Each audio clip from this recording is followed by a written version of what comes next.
Il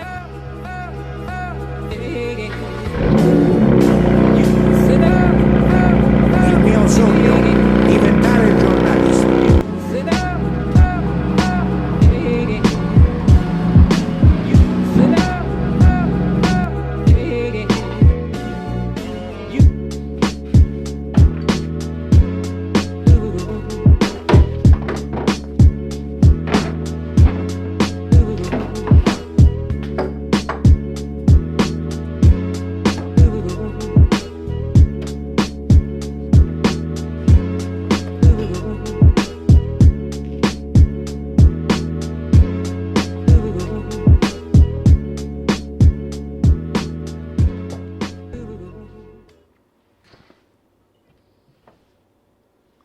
Welcome back to the channel and welcome back to another brand new video. Today we're doing something that I finally have been waiting for the longest amount of time, which is getting rid of this wheel gap.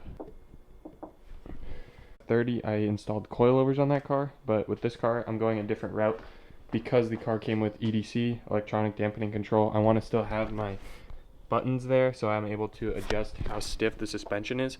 So my boy Roberto hooked me up with his old H&R Sport Springs. Shout out to him. This is his Instagram right here. Make sure to go give him a follow. He's got a really sick F80 that's on BBS LMs. That thing is super clean. So I really appreciate Roberto for giving me these. We're going to throw them on today. Placed springs in the past, just not like a lowering spring. I've also done air struts and coilovers, so hopefully everything should go smoothly. We got ourselves the tool we need right here, which is the open wrench socket for the top of the strut. And then we can counter hold that. I'm going to actually do this by putting a jack underneath the front suspension so that way I don't have to use a spring compressor. So I'll kind of walk you guys through it a little bit, but I'm not going to go fully in depth. There's a lot of videos online you guys can watch for that, but let's get into it. Safety first.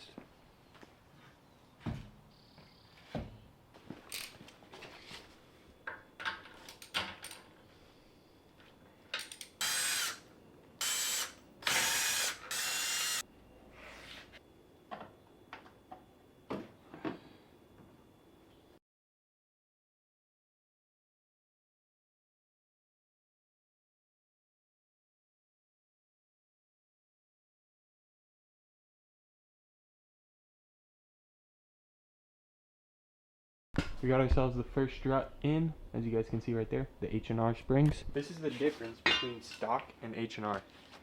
It's a good drop. It's probably about like 1.5 inches or 2 inches, but I think it's going to make a good difference. It's not going to be as good as the F30 obviously, but it'll definitely help with the wheel gap. In, looking good, everything's lined up nicely, so you guys can see that sitting in there perfectly. I made sure that everything's lined up to where it has to be, like the little knuckle that's on there is lined up with the end of the spring. Everything's reattached back here, like the brake lines, wheel speed sensor, and the ride height sensor. Moving on to the other side, I've already started this one. Got the strut out already, as well as the spring is off. I'm going to go ahead and swap over to the H&R spring and then put this back together. Buttoned up the entire front end. We got the wheel back on over here, as well as the full suspension setup. Same goes for the driver's side. We have the wheel back on as well as the top stuff. Everything's good and back together there. Everything is good here, so I'm going to go ahead and drop this down, see how the front fitment looks, and then also torque the wheels because I want to make sure that's done. And then we will move on to the back.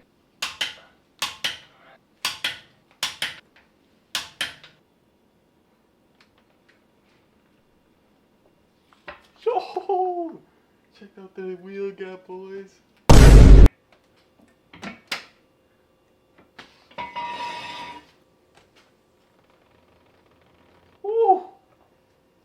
Okay.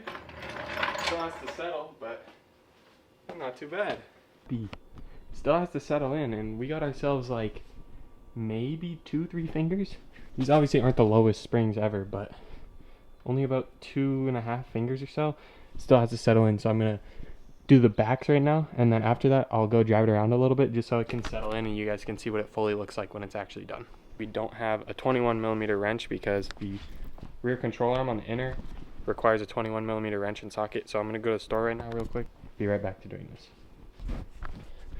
Just got back from Home Depot, and I'm not gonna lie, I got finessed.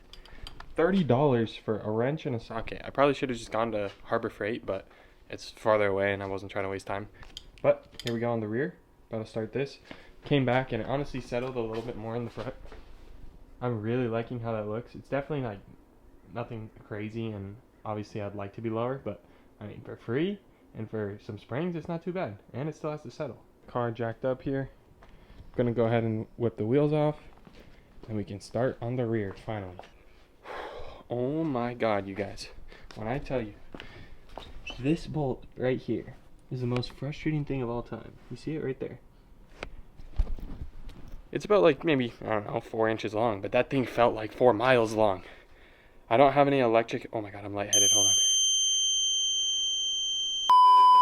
I don't have any electric 1/2 inch tools, so I had to go by hand the whole time, and it was thread by thread by thread by thread. That took me like 10 minutes just to get that one bolt out. So starting off with the rear, way worse than the front just because of how long it takes if you don't have power tools. Stock spring versus the H&R spring. The rears aren't as drastic of a difference, and I think that's just because the front has such a bad wheel gap that they don't really mind about the rear as much, but it should give it a good drop. The rear wasn't so bad in the first place, so this should make it a lot better.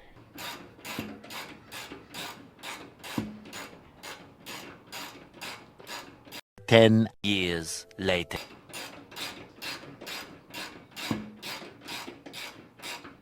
Hours later, we have finally finished the rear. I made a big oopsie that, please don't do this if you're doing this yourself.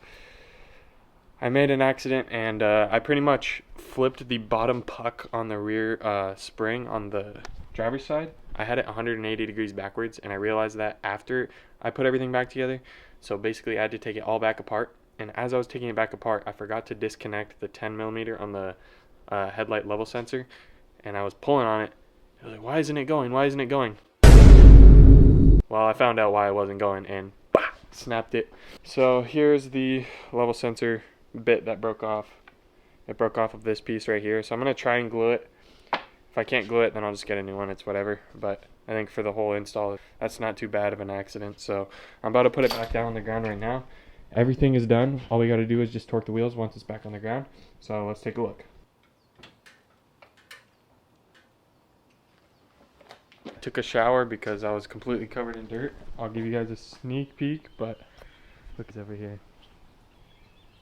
I think there are a couple guys. Oh shit, he saw me. But we finished the car. It's completely lowered now. Everything's torqued. Everything's good to go.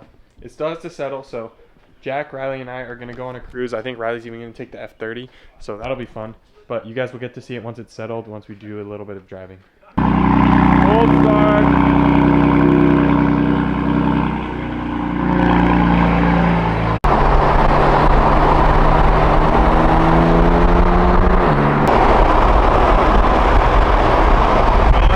So good rolling. The icons look insane.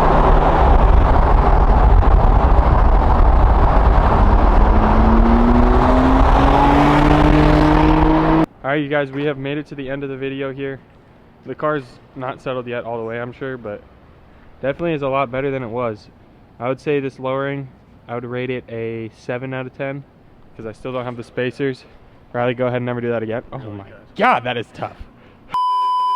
The front has settled to about 1.5 fingers. If I put in 1 finger, it fits. If I put in 2 fingers, it doesn't. So that's about a 1.5 gap in the front. Sitting honestly really nice. And if we go to the rear, I'm so stoked with the rear fitment. Let me go on the other side because it's tight right here. Anyways, here is the rear fitment. It is looking so good. I can barely even get 1 finger in there, and I don't even have spacers yet. So definitely really nice in the rear. The front, I hope it settles more, but we'll see. The video. Restart it. No, there's no restarting, sir. Thanks for watching. Filmed by Griff. Make sure to like, subscribe, hit that follow button. See you in the next one.